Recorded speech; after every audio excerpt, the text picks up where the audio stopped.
मोदी सरकार ने देश के एजुकेशन सिस्टम में बड़ा बदलाव किया है। जानकारी के मुताबिक प्रधानमंत्री नरेंद्र मोदी की अध्यक्षता में हुई कैबिनेट की बैठक में नई शिक्षा नीति को मंजूरी दी गई है। आपको बता दें, नई नीति शिक्षा के लागू होने से देश का वर्तमान एजुकेशन सिस्टम पूरी तरह से बदल जाएगा। चलिए हम आपको नई नीति के बारे में विस्तार से बताते हैं। नई नीति के तहत अब 5वीं कक्षा के छात्रों को मातृभाषा हिंदी में ही पढ़ाया जाएगा। बाकी विषय चाहे वह अंग्रेजी क्यों न हो, एक सब्जेक्ट के तौर पर पढ़ाया जाएगा। वहीं अब सिर्फ 12वीं में ही बोर्ड की परीक्षा देनी होगी, जबकि इससे पहले 10वीं बोर्ड की परीक्षा देना अनिवार्य होता था, जो कि अब नहीं होगा। 9वीं से 12वीं क्लास तक सेमेस्टर में परीक्षा होंगी। स्कूली शिक्षा को 5+3+3+4 फॉर्मूले के तहत पढ़ाया जाएगा। आपको बता दें, इस फॉर्मूले के तहत पहले 5 साल प्री नर्सरी से कक्षा 2 तक, अगले 3 साल कक्षा 3 से 5वीं तक, फिर अगले 3 साल कक्षा 6 से 8वीं तक, फिर अगले 4 साल 9वीं से कक्षा 12वीं तक शिक्षा दी जाएगी। सरकार ने 3 से 6 साल तक की उम्र के बच्चों के लिए शिक्षा में बदलाव किए हैं, जिसमें खेलकूद, एक्टिविटी, पाठ्यक्रम ज्यादा शामिल होंगे। वहीं पहली से कक्षा 3 तक के बच्चों की बुनियादी शिक्षा पर जोर दिया जाएगा तथा 9 साल तक के बच्चे की साक्षरता, संख्या ज्ञान पर फोकस भी किया जाएगा एवं कक्षा 6 से बच्चों का विषय से परिचय करवाया जाएगा। 9वीं कक्षा के बाद अब आर्ट, साइंस या कॉमर्स स्ट्रीम नहीं होगी। बच्चा अपने रुझान के अनुसार विषय चुन सकता है। कक्षा 6 से बच्चे की वोकेशनल क्लास भी शुरू होगी। उसे स्थानीय शिल्प और व्यापार के बारे में बताया जाएगा। वहीं साल में 10 दिन बच्चा लोकल क्राफ्ट और ट्रेंड में इंटर्नशिप करेगा। इसके साथ ही आपको बता दें, बोर्ड एग्जाम को 2 भागों में बांटा गया है, ऑब्जेक्टिव और डिस्क्रिप्टिव। साल में 2 बार एग्जाम। सरकार ने डिग्री डिप्लोमा कोर्स में भी बड़े बदलाव किए हैं। सबसे अहम बदलाव तो यह है कि मानव संसाधन विकास मंत्रालय अब शिक्षा मंत्रालय के नाम से जाना जाएगा।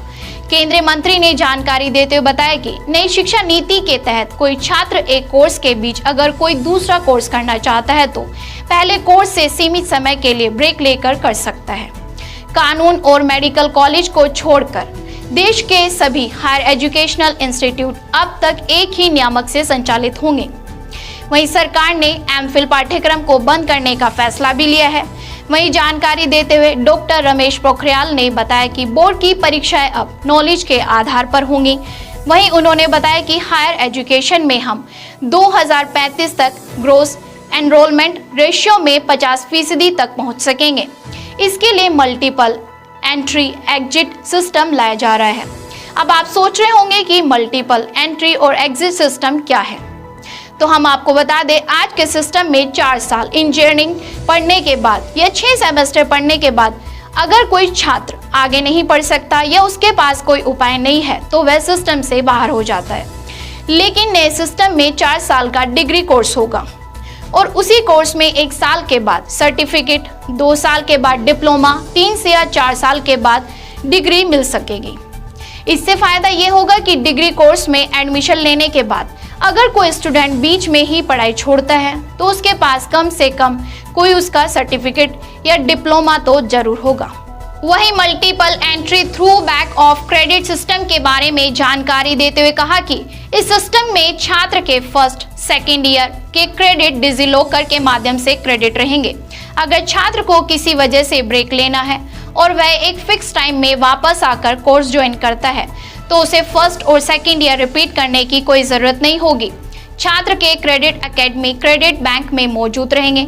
ऐसे में छात्र उसका इस्तेमाल करके अपने आगे की पढ़ाई कर सकेगा। वहीं अब बात करते हैं मेजर और माइनर प्रोग्राम की। इस नीति में मेजर और माइनर प्रोग्राम सिस्टम रहेगा। इसमें छात्र 2 अलग अलग विषय की पढ़ाई एक साथ ही कर सकेंगे, जैसे फिजिक्स ऑनर्स के साथ केमिस्ट्री या मैथ्स लिया जा सकेगा। इसके साथ फैशन डिजाइनिंग नहीं कर सकते, लेकिन अब मेजर व माइनर सिस्टम के तहत ये कोर्स किए जा सकेंगे। तो